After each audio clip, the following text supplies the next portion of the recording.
जगतसिंहपुर जिले में medical college प्रतिष्ठा और पुलिस स्वास्थ्य केन्द्र को कटक स्थानांतर बंद करने दाबी में जगतसिंहपुर जिला स्वास्थ्य सुरक्षा अभियान पक्षर एक विराट बाइक शोभायात्रा अनुष्ठित।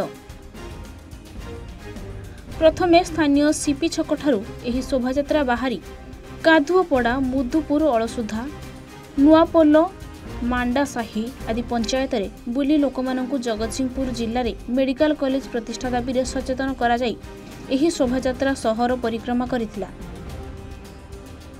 अन्यपटरे जिले में मेडिकल कॉलेज प्रतिष्ठा आंदोलन को सफल करने पई विभिन्न वर्गर व्यक्तिविशेष सामिल होइथिले।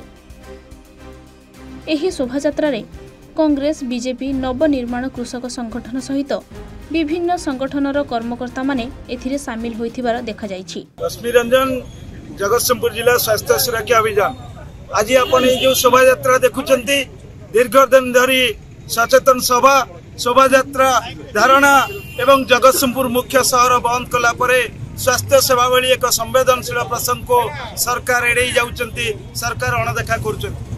आंध्र में 35टा मेडिकल कॉलेज, तेलंगाना में 57 मेडिकल कॉलेज, पश्चिम बंग में 25 मेडिकल कॉलेज, ओडिशा रे 16-17टा मेडिकल कॉलेज कला परे जगतसिंहपुर 14 लाख जनगण को सरकार प्रशासन उपेक्षा कर चलते। से उपेक्षार प्रतिवाद रे ए सचेतन शोभायात्रा बाहर जगतसिंहपुर जिलार आबाल बुद्ध वनिता भितर सचेतन वार्ता दि जाउची। आगामी दिन में सरकार जदि ए कथा को अविलंब करिवार घोषणानामा न आणती ताले सरकार को प्रशासन को संपूर्ण असहयोग करा जिवो। से असहयोग द्वारा रे ए कार्यक्रम चली गोटे संवेदनशील प्रसंग को स्वास्थ्य सेवा स्वाधीनतार 77 वर्ष पर स्वास्थ्य सेवा क्षेत्र में सरकार निजे वैषम्य सृष्टि कर अलग जिला मानक जो निहती मेडिकल कॉलेज है निश्चय स्वागत कथा कि जगतसिंहपुर को देखा कर जगतसिंहपुर को साबत पुओ ओडिशार जगतसिंहपुर भूमिका नहीं। जगतसिंहपुर जनगण त्याग तिथिका बलिदान जहाँ समस्त सर्वजन विदित। जगतसिंहपुर हक दाबी, जगतसिंहपुर राज्य प्रसंग यथाशीघ्र सरकार कार्यकारी। जिला स्वास्थ्य सुरक्षा अभियान आज गोटे मोटरसाइकेल रैली आम करूँ जनसाधारण को सचेतन करने जे जगतसिंहपुर कॉलेज रे जगतसिंहपुर मेडिकल कॉलेज नहीं तो आमर भोट नहीं माने जो माने करूना विरुद्ध रे भोट देबू, भोट वर्जन करू ना, भोट वर्जन करी लाभ हम ना। जगतसिंहपुर जिला, केन्द्रापड़ा जिला एवं जाजपुर जिला गोटे दिन में कटक ठारू अलग आम जाजपुर जिले में गोटे मेडिकल कॉलेज स्थापन हो सारा हाराहारी 400 कोटी टंका खर्च रे जहाँ निकट भविष्य में उद्घाटन होगा जाऊँ।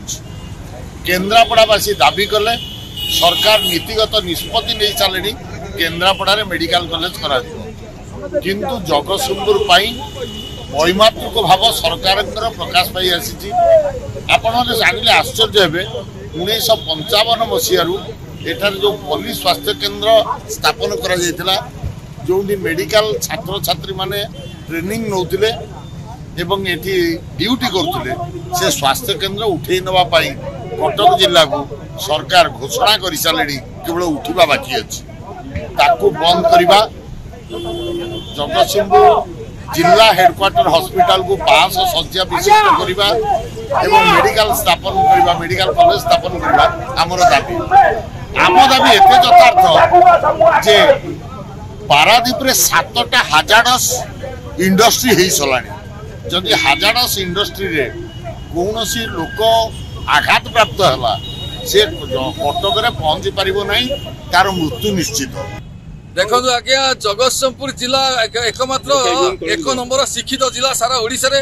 यार गोटे सामाजिक, राजनैतिक, आर्थिक स्थिति रही ओडिशा मानचित्र रे। किंतु बड़ दुखर कथा आज जगतसिंहपुर जिलार जनसंख्या 14 लाख टपी सारा एठी जनता स्वास्थ्य सुरक्षा सरकार ए पर्यंत मेडिकल कॉलेज टे खोलिले नहीं।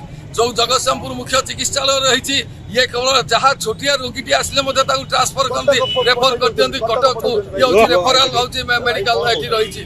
तेणु आम दाबी करुचु अति शीघ्र निर्वाचन पूर्व एक काम आरंभ करूँ जगतसिंहपुर जिले में मेडिकल कॉलेज करूँ। एकमात्र जगतसिंहपुर जिला जो खनिज संपद विहीन ये जगतसिंहपुर जिला ये कौन खनिज संपद ना। आर्थिक अवस्था लोक अत्यंत दुर्बल रही। जगतसिंहपुर आलोक कुमार का रिपोर्ट A1 ओडिशा।